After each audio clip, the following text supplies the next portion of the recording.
ایسے لوگوں سے بچیں جو لوگوں کے سامنے مذاق مذاق میں آپ کی عزت اونچا لیتے ہیں اور اکیلے میں آپ کے ساتھ مخلص ہونے کا دعویٰ کرتے ہیں۔ جو زیادتی یہ سوچ کر کی جاتی ہے کہ کوئی میرا کیا بگاڑ لے گا، تو پھر ایسے معاملات رب کے دربار میں بڑی جلدی پہنچ جاتے ہیں۔ جب تم کسی کو اس کی دولت کی وجہ سے عزت دینے لگو تو سمجھ لو کہ تم نے اپنا ایمان گنوا دیا۔ لوگوں کے عیبوں سے اس طرح غافل ہو جاؤ جیسے سوتے وقت تم دنیا سے غافل ہو جاتے ہو۔ تباہی ہے ہر اس شخص کے لیے جو لوگوں کے عیب ٹٹولنے والا، لوگوں کی غیبت کرنے والا ہو۔ غیبت کرنے والا اگر توبہ کر لے تو جنت میں داخل ہونے والا آخری شخص ہوگا، اور اگر توبہ نہ کرے تو دوزخ میں داخل ہونے والا پہلا شخص ہوگا۔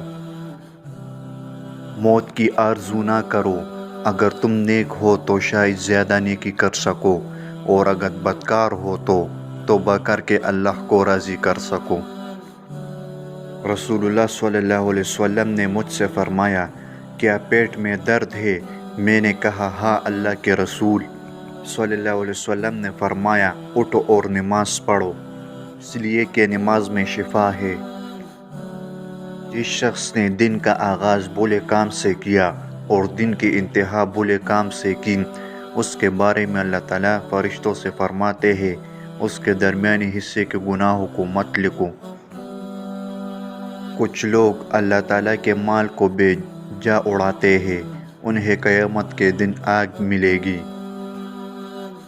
جس نے 3 بار جنت مانگی تو جنت نے کہا اے اللہ اسے جنت میں داخل فرما، اور جس نے 3 بار جہنم سے پناہ مانگی تو جہنم نے کہا اے اللہ اس کو جہنم سے پناہ دے۔ جب امام آمین کہے تم بھی آمین کہو، کیونکہ جس کے آمین فرشتوں کی آمین سے لڑ مل جائے گی اس کے اگلے گناہ صغیرہ بخش دیے جائیں گے۔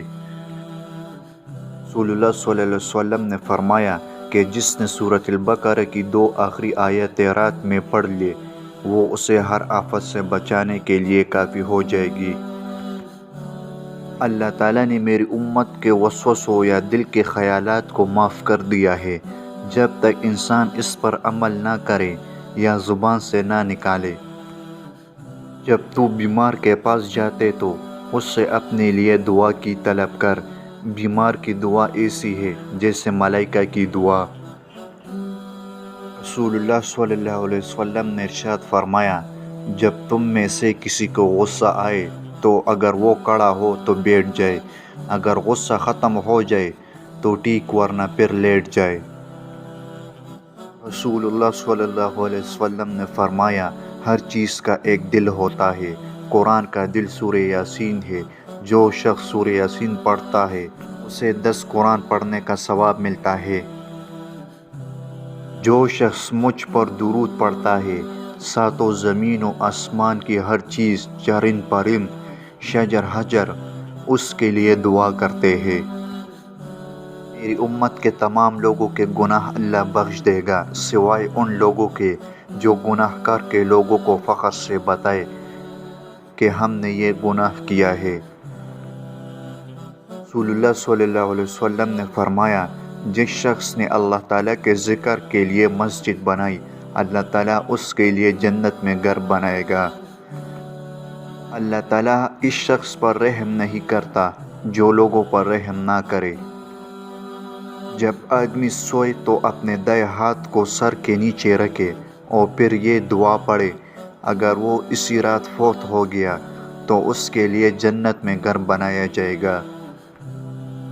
اگر تم اپنے وارثوں کو اپنے پیچھے مالدار چھوڑ جاؤ تو یہ اس سے بہتر ہے کہ تم انہیں محتاج چھوڑو کہ لوگوں کے سامنے ہاتھ پھیلاتے پھرے۔ تمہارے رب کے ہاں باقی رہنے والی نیکیاں ہی ثواب کے لحاظ سے بھی بہتر ہے اور اچھی امیدیں لگانے کے لحاظ سے بھی۔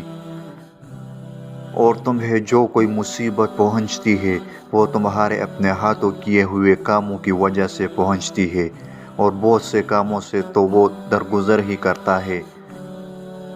اور لوگوں سے منہ پھیر کر بات نہ کر، نہ زمین میں اکڑ کر چل۔ اللہ کسی خود پسند اور فخر جتانے والے شخص کو پسند نہیں کرتا ہے۔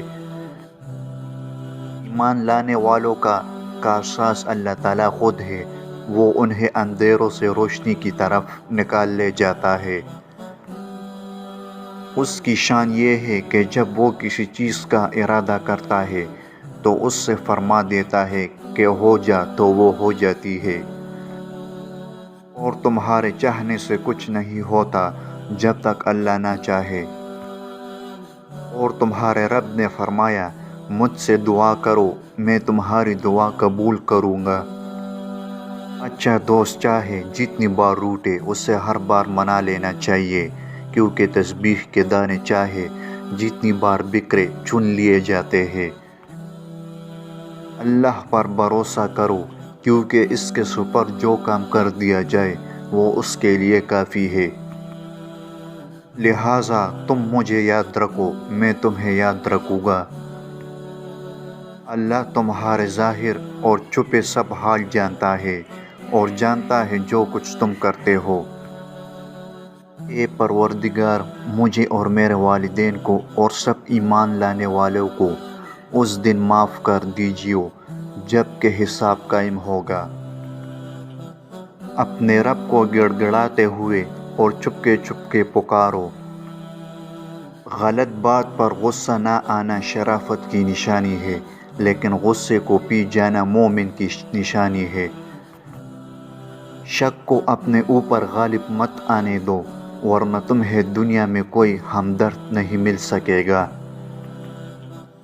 کہ انسان اپنے رب کا سخت ناشکرا ہے، اور جس کو چاہتا ہے عزت بخشتا ہے، اور جس کو چاہتا ہے رسوا کر دیتا ہے۔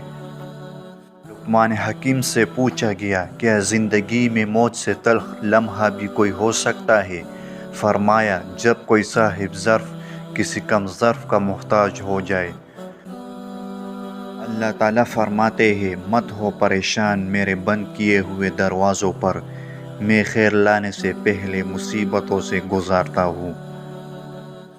جب اللہ تعالیٰ کسی بندے سے دوستی کرنا چاہتا ہے تو اس کی زبان پر اپنا ذکر اور دل پر اپنی فکر کے دروازے کھول دیتا ہے۔